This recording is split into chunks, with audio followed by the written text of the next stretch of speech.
folks, Dan Frio here. The mortgage update today is April 27th, 2020. I'm doing this backdrop soon. I got somebody coming in tomorrow to help me buy a big plaque up there for our logo, paint the thing, put some lights in, everything else. My wife yelled at me because she said the background's terrible. I know. I'm trying to do everything I can. So I want to thank you guys. We had so many calls over the weekend because of the streamlined video. So I want to talk to you out there that have FHA loans. And there's a lot of people calling us and sending their mortgage applications. I can't show you. I've had 3 today. Their rates are over 5.5%. So if your rate's that high, please, I'll do everything I can to find you a program to get that rate down and help you skip some payments, especially during this time. So let's go. What happened today in the markets? Well, -8. I'll take it. I'll take it all day long. And the benefit of this is we like the stability. Look at this. There's not that much volatility in the market. The next thing we're going to go to is right here. One thing that the Federal Reserve came out and said today is they like the stability in the markets. And I think it kind of goes down here. Nah, there's a couple other areas that I saw today that basically came back and said, you know, the stability in the markets is really what's helping things come along. So that's one big piece of the puzzle. The next piece of the puzzle is a lot of states are starting to open up businesses. And I think businesses, when people get back to work, it's going to go boom. And everything's going to go pretty fast on growth potential because everybody wants to get back to work. Once you're back to work, everybody wants to get out and about. And it's not going to happen immediately, but I think it's going to happen pretty quick where people will start getting back into their routine. And, are they going to go to venues that have, 20,000 people? No. Are you going to go out to dinner? Probably. Are you maybe going to frequent some bars or some other things such as the movie theaters and things like that? Yes. Will you get back to the stores? Yes. People get back to work, and that's the biggest part of this puzzle. Everybody is, it's bad times out there. I get it. But there's some light at the end of the tunnel on this. I think something just popped up. So let me bear with me 1 second. Freddie announced no lump sum. Okay. So I'm going to say in this caption here, you might see this right here, and you're going to start seeing a lot of this. Freddie, which is Freddie Mac, that's one of the entities that basically approves all loans, announced no lump sum required after forbearance agreement. If you read the details of this, they're not saying that is going to be your only option, but it's one of the options. And let me elaborate on that before I move forward, because that just popped up on the screen. The forbearance agreement is, how do I want to say that? The best way I can put it is when you're putting yourself at the mercy of the bank.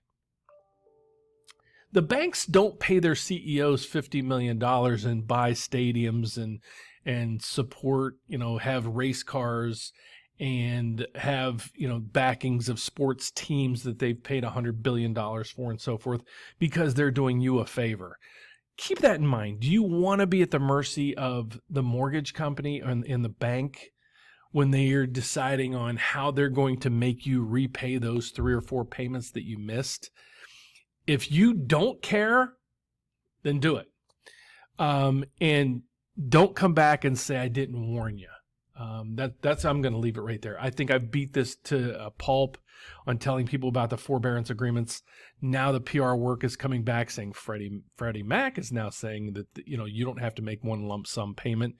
Unfortunately, they kind of make the rules, but they don't make all the rules. And there's Fannie Mae, there's Freddie Mac, there's FHA programs, there's Ginnie Mae, there's you might have got a mortgage through your own bank that isn't Fannie or Freddie. It's confusing, and the confusion might put you in a really bad spot. So, and I'm going to come back to kind of tying all this together in a second. So, I don't mind this number right here. It's really not enough to affect any mortgage rates. So mortgage rates are still unbelievably low. That's the first thing. Second thing is the stock market's rebounding. And the biggest thing is you're going to start seeing economies are starting to reopen. Many places are starting to reopen. That's going to help things dramatically and fast.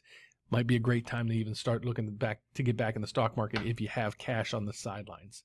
Okay, What I want to discuss today, though, is in detail a lot of the questions that I'm starting to get asked in regards to the mortgages. And again, the forbearance, what can you or can't you do? And I can't tell you how many calls and emails and texts I've received since Saturday when my Streamline video went up, and it was explaining to people how you can refinance, skip up to 2 mortgage payments, and it's legit. You'd skip 2 mortgage payments and get a lower payment, lower rate, and so forth. So let me explain this process and some of the things that happened over the weekend. I had 3 individuals in particular that I was going back and forth with on emails between Saturday and Sunday. And to make a long story short, all of them we were looking to do an FHA streamline. And what that does, what a streamline does, is you have to have an FHA loan currently. It allows us to redo your mortgage or rewrite a new mortgage, and it would be based on, in most cases, it's putting you back to a 30-year term at today's current rate, okay? But the kind of hindrance of this program is it'll allow you to pay off your mortgage plus 30 days interest. Many times, and the escrow kind of creates a little bit of a problem when we're doing this. Half the time your lender will deduct your escrow from your payoff at the onset. Thus, we can pretty much have you come to closing and not have to make a payment or not have to even bring any money. The other half of the time is we have to establish a new escrow account for you. To make a long story short is, let's say, look at your mortgage statement, and your mortgage statement might say you have $4,000 in your escrow. Well, the tough thing is we might have you closing at the beginning of May. We might come back to you and say, I need you to bring $4,000 to closing. You're going to say, Dan, you're crazy. I can't afford to give you $4,000 now and, What happens in most cases is your lender didn't allow us to deduct it from your balance. Thus, as soon as we pay your mortgage off, you're going to get a $4,000 check from the lender because you're going to get the money sitting in your escrow account. So look at your mortgage statement tonight and check and see your escrow balance. If you refinance, you might have to bring that to closing and have to wait for a week or 2 to get that money back from your current lender. That's half the time, and that's the worst case scenario. The best case scenario is they'll allow us to deduct that from your balance right out of the get-go, and you virtually won't need to bring much at all to the closing. So that's the first thing. The second thing what I wanted to do is 2 out of 3 of these clients that I worked with is they bought their house or they've had their mortgage for about 3 or 4 years. And let's say, for example, they bought the house for $300,000 and they owed $280,000. Their houses, they were in Florida, Texas, and California. Their houses appreciated pretty good. So with that, I reanalyzed how we were going to do things. And 2 of them, I was able to do this. I was able to get them into a conventional loan. I was able to get their loan to value below 80%, so they didn't need any PMI. And I also got them a lower rate. So I took them from an FHA high rate mortgage with PMI to a conventional loan with a lower rate with no PMI. The average savings on each one of these clients was, one was $370 and one was about $300. So about $320 savings for each one of those clients. So let me walk you through it again. Let's say you're in California and you took out an FHA loan 3 or 4 years ago and you bought the house for $350,000. You owe $330. Your house appreciated. And in many cases, it appreciates pretty decently. So I look up Zillow and I look up some other websites to figure out the value of your property. And I plug that data into our computer system and it does all its stuff. And then on all of the loans, and everybody does this. It doesn't matter if you go to me, Quicken, Guaranteed Rate, Wells Fargo, Bank of America, whomever, we take your data and we upload it into Fannie Mae and or Freddie Mac. And the Freddie Mac that appeared over in this section right here. Okay, Freddie, it's already moved around. So there it is, Freddie. So what we do is I plug in your data and I plug in the value that Zillow told me your home was worth. And it comes back and it says, okay, we've approved the loan. And you know what? Also, our system is comfortable with the value that you put in, and you don't even need an appraisal. Many of those values, I don't know if they were inflated or not, but it's a lot of the data that I'm receiving online when I do all of my work to put all the pieces of the puzzle to try to get you the best mortgage I can. So 2 out of these 3, they ended up being at an 80% or lower loan to value. Well, you only need PMI if your loan to value is over 80%. So let me put it in math terms. If you have a $100,000 home, 80% of that is $80,000. So say take 80 times your house value.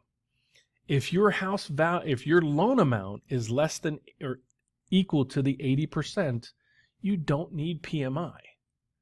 So on these 2 situations, I did the evaluation through multiple websites, and it gave me a house that was, it seemed pretty high that I thought for the values, but I'm like, you know what, I'm going to put it in, and my loan to values on those were right around 79 to 77% loan to value. I ran the system.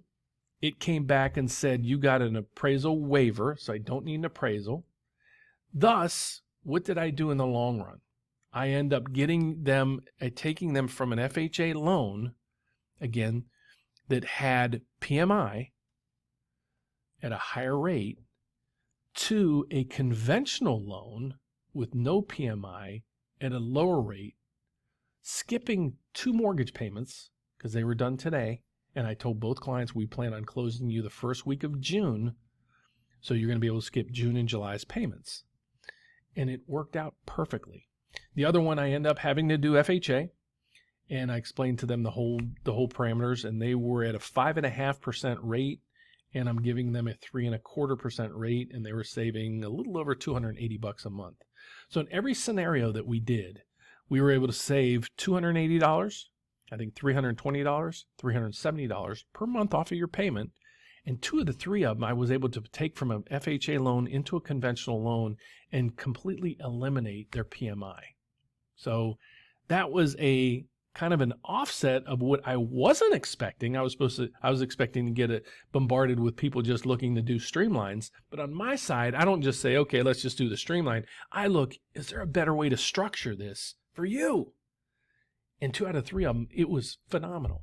So that's to say, I hope I didn't confuse you, but if you have a mortgage out there and you want to try to save some money, especially if you want to try to even save 1 or 2 mortgage payments and skip those, especially during these times right now, reach out to me. I'm going to turn over every rock I possibly can to put you into maybe a different program, lower rates, and give you the best program that you could possibly fit into. So let me answer a couple of the questions that I've received on YouTube just recently. So let me put my cheaters on. Let's go. This is live right now, and it is, like I said, the April 27th at 4:25 my time. Hi, Dan. Are you a direct lender in Florida? I have a 6. I hope I don't. Well, you can find all this if you follow me on YouTube anyways. So I got a 648 credit score. My fiance is 625. Yes, I can lend in Florida directly. And with this scenario, I don't know what kind of program you're looking for. You need a 620 credit score for conventional financing right now, and you need a 640 for FHA. So in this category, we would most likely look at trying to put you into a conventional program. So the answer to that is yes in Florida, and yes, I should be able to help. Yeah, Dan, what happened to the conventional loan update? I'll try to do that tomorrow, I promise you. And there's really not that big of differences right now in conventional. You can refinance. Most of the time, you're going to need a pay stub, a W-2. Probably half the files we have right now, we're getting what's called a property inspection waiver. You don't need an appraisal. So if your rate is over, in the high 3s or higher, please, the best thing to do is go to thefrioteam.com and apply. And I'll show you exactly where to go there. This website is going to be completely revamped by next week. I know I've been saying that, and we've had delays because of the pandemic. A lot of people aren't working full-time on a lot of this stuff, but go to thefrioteam.com, click right here, click the Apply Now button, and complete as much as you can. I do need your contact information. I still have people filling this out, and they're not putting in their any of their contact information, so I don't know how to get back to you. So apologize about that. So that's the best way to do it, so I can at least look at some numbers for you and see if this does make sense or doesn't make sense for you. Let's go down to here. What's the credit site that I always talk about? It is called creditscoresandmore.com. Go there. I actually created that website, so if you like it, give me a thumbs up. If you don't, give me a thumbs up anyways. So thanks, dude. Pay your mortgage. Don't take out a mortgage forbearance. Thank you for your time. Thanks for the breakdown, Dan. Thanks for people listening. Officially talk about Dawn. He got back with it. So let me recap this. I thought there was going to be a lot more questions here than I was. If you're looking to refinance and your rate is over, let's say it's 4 and more, please email me at dfrio. Let me see if it's right here. dfrio@preferredrate.com. Send me your mortgage statement, please. That'll give me your balance and your property address so I can look up the values, and also give me an idea on what you think your credit scores are. And from that, give me an hour or so, and I'll get back with you with a game plan. And like I said, right now we're probably saving people at least $300 a month in most cases, and able to allow you to skip up to 2 mortgage payments. So God bless. I thank you for watching this. Please give me a thumbs up. Help me share the video. Share the video out there. There's probably tons of family, friends, relatives, neighbors, coworkers that need help right now. And the only way you can help them, or one of the best ways you can help them, is please, let's work on the biggest debt that they have in their life. If we can have somebody skip 2 mortgage payments, save $200, $300, $400 a month, it might put them in a completely different realm, mentally, physically, and financially right now. So if you'd like to give us a call, call 844-775-5626. Go to thefrioteam.com or shoot me an email at dfrio@preferredrate.com. Thank you so much. I'll see you tomorrow, same time, same place. Bye-bye.